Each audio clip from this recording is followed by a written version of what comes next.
Qurbani Eid special খাসির পায়া বা নেহারি একটা রেসিপি নিয়ে এসেছি, যেটা দেখতে যেমন লোভনীয়, খেতে হবে দুর্দান্ত টেস্টি।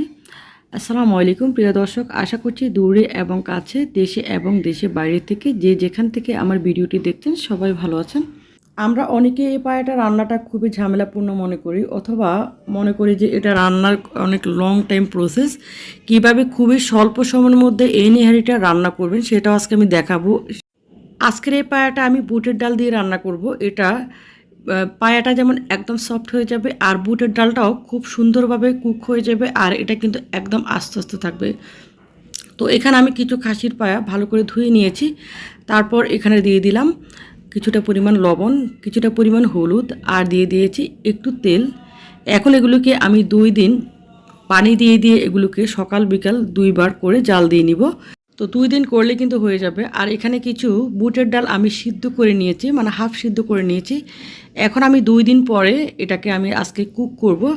তো এখানে কুক করার জন্য একটা প্যান নিয়েছি, ফ্রাই প্যানের মধ্যে দিয়ে দিলাম পরিমাণ মতো তেল, আর দিয়ে দিয়েছি কিছু আস্ত গরম মশলা, এলাচ, দারচিনি, তেজপাতা, লবঙ্গ। যখন মশলাগুলো একটু গরম হয়ে এসেছে তখন এখানে দিয়ে দিলাম পেঁয়াজ কুচি, টমেটো কুচি, আর মাঝখান থেকে কাঁচামরিচ কেটে দিয়েছি। এখন আমি ছোট্ট একটা টিপস দিচ্ছি, সেটা হচ্ছে এই যে পেঁয়াজ আর এই যে কাঁচামরিচ বা টমেটো দিবেন, তখন দেখবেন এই তেলগুলো ফুটে ফুটে যায়।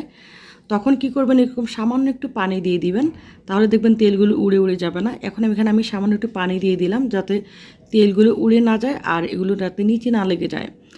তারপর এখানে আমি দিলাম রসুন পেস্ট প্রায় 3 টেবিল স্পুনের মতো দিয়েছি। তারপরে দিয়ে দিব আদা পেস্ট। তবে এই যে এই পায়াটা রান্নার সময় কিন্তু একটু মশলাটা, স্পেশালি খাসির পায়াটা রান্না করার সময় মশলাটা একটু বেশি পরিমাণে দিতে হবে, কারণ খাসির মধ্যে দেখবেন একটা কেমন একটা আস্ত গন্ধ থাকে। এই গন্ধটা যাতে না থাকে তার জন্য কিন্তু মশলাটা একটু বেশি পরিমাণে দিতে হবে। তো রসুন যে পরিমাণে দিয়েছি, রসুন থেকে আদাটা একটু বাড়িয়ে দিতে হবে। এখন এটাকে একটু কিছুটা টাইম নেড়ে তারপর এখানে আমি দিয়ে দিব 1 টেবিল স্পুন জিরা পাউডার, 1 টেবিল স্পুন ধনিয়া পাউডার, 1 টেবিল স্পুন গরম মশলা পাউডার। তবে অবশ্যই চেষ্টা করবেন এই গরম মশলা পাউডারটা অ্যাড করতে, কারণ গরম মশলা পাউডারটা দিলে এটার স্মেলটা খুবই সুন্দর আসে, আর খেতেও কিন্তু ভীষণ ভালো লাগে। এখন এখানে দিয়ে দিয়েছি রেড চিলি পাউডার 1 টেবিল স্পুনের মতো, স্বাদ মতো লবণ। তবে অবশ্যই লবণটা বুঝে শুনে দিতে হবে, যেহেতু আমি এটা সিদ্ধ করার সময় লবণ দিয়েছি। তারপরে দিয়ে দিয়েছি হলুদ। এখন এই মশলাগুলোকে একটু কষিয়ে নিতে হবে।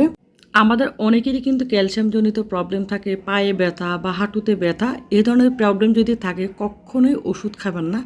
ওষুধ না খেয়ে এই যে গরুর পায়া বা খাসির পায়া, এই ধরনের পায়াগুলো খাবেন। তো এখানে দেখুন আমি মশলাটা কিন্তু একদম ভালো করে কষিয়ে নিয়েছি। এখন আমি যে পায়াটা দেখুন 2 দিন সিদ্ধ করেছিলাম পানি দিয়ে দিয়ে, সেই পায়াটা দিয়ে দিলাম। পায়াটাকে দিয়ে ভালো করে কষিয়ে নিতে হবে এই মশলার মধ্যে। এই মশলার মধ্যে যদি ভালো করে কষানো হয় তাহলে মশলাগুলো কিন্তু পায়ের মধ্যে খুব সুন্দরভাবে ঢুকবে, আর পায়াটা খেতেও ভীষণ ভালো লাগবে। তো যেটা বলছিলাম, কখনোই কিন্তু ক্যালসিয়ামের ওষুধ খাবেন না। ক্যালসিয়ামের ওষুধ না খেয়ে এটা খাবেন। এগুলো যদি এই পায়া যদি খান দেখবেন ওষুধের থেকেও বেশি কাজ করবে এই পায়াটা। তো এগুলোকে আমি ভালো করে কষিয়ে নিয়েছি। এখন আমি যে বুটের ডালটা সিদ্ধ করে নিয়েছি, এখন সেই বুটের ডালটা আমি দিয়ে দিব। যেহেতু এই ধরনের পায়াগুলো রান্না করতে কিন্তু মানে সিদ্ধ হতে অনেক সময় লাগে, তার জন্য শর্টকাটভাবে রান্না করা। কারণ সকালের নাস্তার জন্য কিন্তু বেশি সময় থাকে না, সকালের দিকে কিন্তু মানে এত লং টাইম ধরে নাস্তা বানানো কিন্তু কোনোভাবেই পসিবল হয় না। তার জন্য কি করবেন, এই যে পায়াটা আগে থেকে সিদ্ধ করে রাখলে তাহলে খুব স্বল্প সময়ের মধ্যে 10 থেকে 15 মিনিট বা 20 মিনিট বা হাইস্ট আধা ঘন্টাও যাবে না, 20 মিনিটের মধ্যে আপনার রান্নাটা হয়ে যাবে। এখন এই ডালটাকে দিয়ে আমি ভালো করে কষিয়ে নিয়েছি। কষিয়ে তারপর এখানে আমি দিয়ে দিয়েছি পরিমাণ মতো পানি। তবে অবশ্যই পানিটা দিতে হবে গরম পানি, কোনোভাবে ঠান্ডা পানি দেওয়া যাবে না, কারণ ঠান্ডা পানি দিলে এটার টেস্টটা অন্যরকম আসবে, আর গরম পানিটা দিলে এটার টেস্টটা খুবই ভালো আসবে। আর যাদের গ্যাসের প্রবলেম, মানে গ্যাস কম থাকে, অনেকেরই কিন্তু বাসায় গ্যাস থাকে না, তারা কখনোই ঠান্ডা পানি দিবেন না, গরম পানিটা দেওয়ার চেষ্টা করবেন। ঠান্ডা পানিটা দিলে কি হয়, আবার এটা হতে বেশি সময় লাগে। তো এখানে দেখুন বুটের ডালটা কিন্তু একদম আস্তে আস্তে আছে, আর এই যে এই পায়াটা কিন্তু কোনো কিছুই ছুটে যায়নি, সবগুলো আস্তে আছে, কিন্তু সবগুলোই একদম সফট হয়ে গিয়েছে। তো এটা কিন্তু আমি হালকা হালকা ঝোল রাখবো। দেখুন এটা আঠালো আঠালো ঝোল রেখেছি। এই পায়াটা হচ্ছে রুটি বা পরোটার সাথে বেস্ট একটা রেসিপিটি যদি এতটুকু ভালো লাগে প্লিজ একটি শেয়ার দিতে ভুলবেন না। আর চ্যানেলটিতে যদি নতুন হয়ে থাকে তাহলে সাবস্ক্রাইব করে পাশে থাকতে পারেন। আসসালামু আলাইকুম।